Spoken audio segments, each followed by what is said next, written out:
हज़रत आयशा उम्मुल मोमिनीन से रवायत करते हैं कि रसूल अल्लाह ने अपनी बीमारी में फरमाया कि अबू बकर को हुक्म दो कि वो लोगों को नमाज पढ़ाएं। हज़रत आयशा का बयान है, मैंने अर्ज किया कि अबू बकर आपकी जगह खड़े होंगे तो लोग उनके रोने के सबब से उनकी आवाज़ न सुन सकेंगे, इसलिए आप हज़रत उमर को हुक्म दे के नमाज पढ़ाएं। आपने फरमाया कि अबू बकर को कहो कि लोगों को नमाज पढ़ाएं।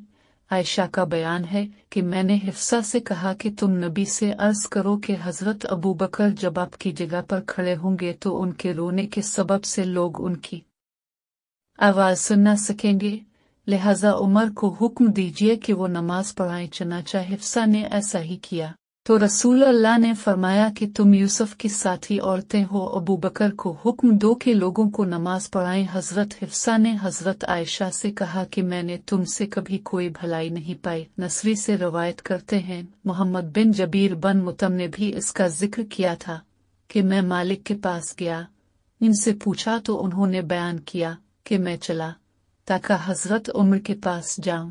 मैं पहुंचा तो उनका दरबान यरफक आया और पूछा, क्या हज़रत उस्मान और अब्दुर्रहमान और जुबैर और साद को अंदर आने की इजाज़त देते हैं? उन्होंने कहा हाँ। चनाचा वो लोग अंदर आए, सलाम किया और बैठ गए। फिर यरफक ने कहा कि हज़रत अली व हज़रत अब्बास को इजाज़त देते, इन दोनों को भी अंदर आने की इजाज़त दी।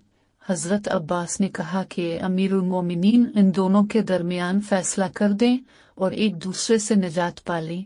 हज़रत उमर ने उनसे कहा कि सब्र करो, मैं तुम्हें अल्लाह का वास्ता देकर पूछता हूँ कि जिसके हुक्म से आसमान और ज़मीन कायम हैं, क्या तुम जानते हो कि नबी ने फरमाया कि हमारा कोई वारिस न होगा, हमने जो कुछ छोड़ा वो सदका है, और ये नबी ने सिर्फ अपनी ज़ात के मुतालिक फरमाया, इन लोगों ने हाँ आपने फरमाया है।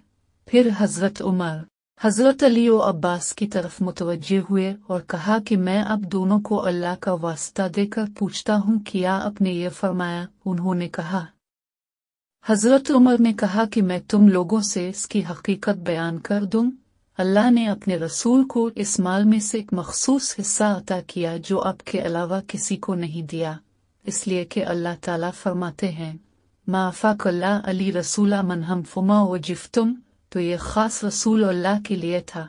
फिर अल्लाह की कसम रसूल अल्लाह ने तुम लोगों पर तरजीह दी, बल्कि ये तुम्हें को दे दिया और तुम्हें मैं तकसीम करता हूँ, हत्ता कि इसमें ये बाकी माल बच गया और नबी अपने घर वालों के लिए 1 साल का खर्चा रखते थे, फिर बाकी को अल्लाह के रास्ते में खर्च कर देते थे।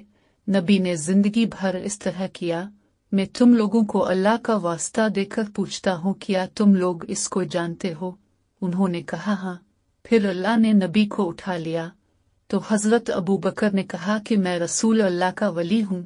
चनाचा इस पर उन्होंने कब्जा कर लिया और जिस तरह रसूल अल्लाह करते थे इसी तरह उन्होंने भी किया, और हज़रत अली और इब्न अब्बास की तरफ मुतवज्जे होते हुए कहा कि आप दोनों इस वक्त मौजूद थे और आप दोनों गुमान करते थे कि हज़रत अबू बकर ऐसे ऐसे हैं, हालांकि अल्लाह जानता है कि वो इस मामला में सच्चे थे, नेक थे, रास्ते पर थे, हक के ताबे थे।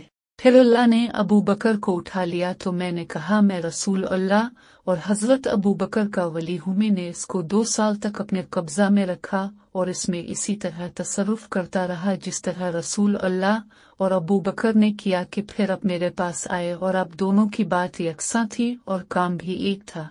अब अपने भतीजे के माल से हिस्सा मांगने आए और ये अपनी बीवी का हिस्सा अपने वालिद के माल से मांगने के लिए आए, तो मैंने कहा कि अगर आप दोनों चाहते हैं तो मैं आपको इस शर्त पर दूंगा कि आप अल्लाह के अहद व मीसाक के मुताबिक इसमें अमल करें, जिस तरह रसूल अल्लाह और हज़रत अबू बकर करते थे और जिस तरह मैं अपने कब्जे में लेने के वक्त से अमल करता रहा हूँ, वरना फिर इस मामले में मुझसे गुफ्तगू न कीजिए। तो आप दोनों ने कहा कि हमें इस शर्त पर दी दो। फिर मैंने आपको दे दिया।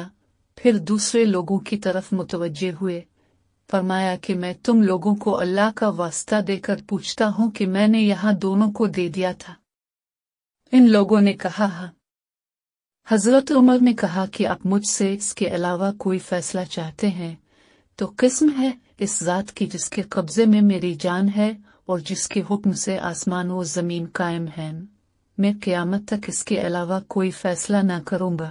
اگر آپ اس کے انتظام سے عاجز ہیں تو ہمیں واپس کر دیجیے، میں آپ کی طرف سے اس کا انتظام کروں گا۔